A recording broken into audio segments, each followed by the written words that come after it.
If you're not making serious money this holiday season, you're missing the biggest opportunity of the year. Hi, I'm Jen with Woodcraft Blueprints, and today I'm going to give you 10 strategies to make your Q4 holiday selling quarter the most profitable ever. I've been woodworking for well over a decade, built a six-figure Etsy business, and now I help thousands of woodcrafters turn their crafting into cash. The holidays are when woodworkers and crafters have the opportunity to make the most money, so let's dive in. First up, your items. Focus on quick turn, high profit items. This is so important, meaning you need to make items that take you under an hour to make, but still have a great profit margin. And this is like the sole focus of my membership. Easy plans where you can make multiple items in under an hour with low cost materials, and you have a great big profit margin. Here's a little example on some math. Say you have a Christmas tree, takes 30 minutes to make and costs $5 in materials. You can sell it for, let's say, $30, okay? So that's $25 profit is really good on something that only costs you $5 in materials. So compare that to a cutting board. Let's say it took you hours to make and cost $15 in material, but if something's taking you like say 3 hours and sells for $60, that's only $11 per hour. We want things that make you profitable. And when you have limited time, like if you're working a side hustle or just on the weekends or whatever it is, you need to work smarter, not harder. Would you rather make one cutting board or, 8 Christmas trees in the same amount of time? Number 2, batch everything. Don't make one item at a time. Make 5 at a time. So you would cut everything, then sand everything, then assemble everything, then stain all the pieces, okay? This drops your time per piece from, let's just say like 45 minutes to 30 minutes per product. That means your profit per hour would jump from $40 to $60. So always batch. It's the difference between making money and wasting money. Third, price for profit, not your budget. So you are not your customer. And I hear this all the time, like, I wouldn't pay $40 for that, or, well, what would you pay? But you're not buying it, someone else is. Holiday shoppers spend differently than regular shoppers. They likely expect to pay premium prices for your handmade gifts. Don't price based on what you would pay, based on your materials, your time, and your healthy profit margin. Your time has value, so do not undervalue that. Also, if you're putting together your profit margins and costs on something and it's not profitable, that's a problem. You're not going to be making any money, so I wouldn't make that item anymore. Find something that is profitable. Number 4, don't put all your eggs in one basket. It's important to have multiple sales channels. If you're, in person or online, there's many different ways you can do that. Facebook Marketplace for local sales, plus craft fairs are really good places to sell. Plus, online platforms, there's millions of people out there waiting to buy your gifts, and yes, they will pay for shipping. Different customers shop different ways. So some want to touch and feel before they're buying, and others just really like the convenience of shopping online. The best of both worlds is to have multiple sales channels. 5th, create gift sets and bundles. So let's take the hot cocoa caddy, for example, that normally sells for, let's say, $25. If you add some mugs, some hot chocolate mix, maybe a little sign or something, and you customize it, then you can sell that for $40 to $50, and you really haven't increased your work time by a whole lot either.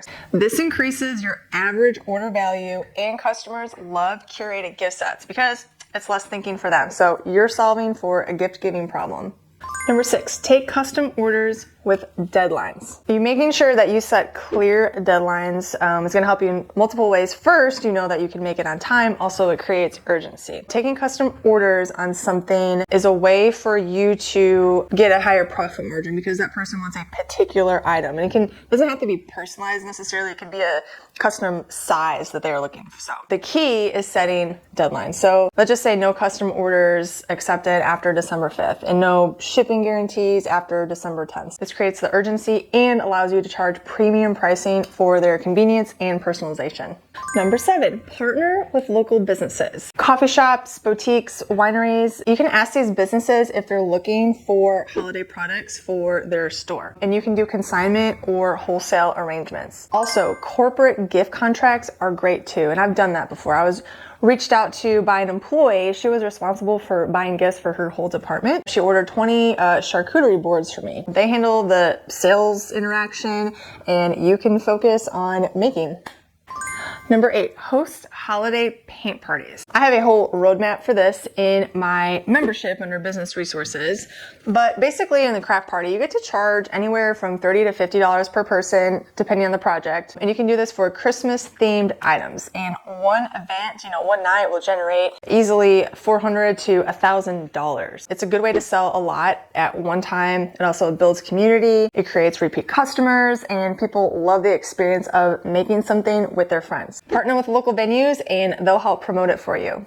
Number 9, add personalization for higher profits. Every project that you can do, offer a plain version and a custom option. So you batch make your plain items, then offer personalization for premium pricing. So that could be names, dates, family sayings, any of those things, but they increase the perceived value dramatically. People will pay a lot more for something with their last name on it. I mean, really custom work, you can get, 25 to even 50% higher prices. And the key really is batch your plain items first, then offer the upgrade. So it's the same base project, but with a much higher profit margin. And number 10, collect emails. So this is a very important if you want to be in the game for a long time. Collecting email addresses is a great way to reconnect with customers. So throughout your entire process, this whole season, every sale, every craft fair, every customer interaction. Here's why. A year from now, people may not remember you. Nothing personal, they're busy, life happens, but if you have their email, you can reach them next fall when you launch your new holiday products. Instead of starting from scratch every year, you have an audience ready to go who already bought from you. And it's much easier to sell to an existing customer than to find a new customer. This is a great way to build a real business that grows year after year. Bottom line, the holidays are the money-making season for woodworkers, but only if you're strategic about it. And those quick turn, high profit projects that I talked about earlier, that's exactly what I teach in my membership. Step-by-step tutorials, cut lists, pricing strategies, and a community of over 1,000 people who are doing this successfully. If you want more business resources, a community, and those profitable project blueprints, then you need to join my membership. You'll get instant access to a couple dozen Christmas projects, plus there's new tutorials every single month. I'll put the link below in the description, and remember, you need to start now, not in November. Everybody else is panicking. So the people who make the most money are the ones who plan ahead and execute consistently.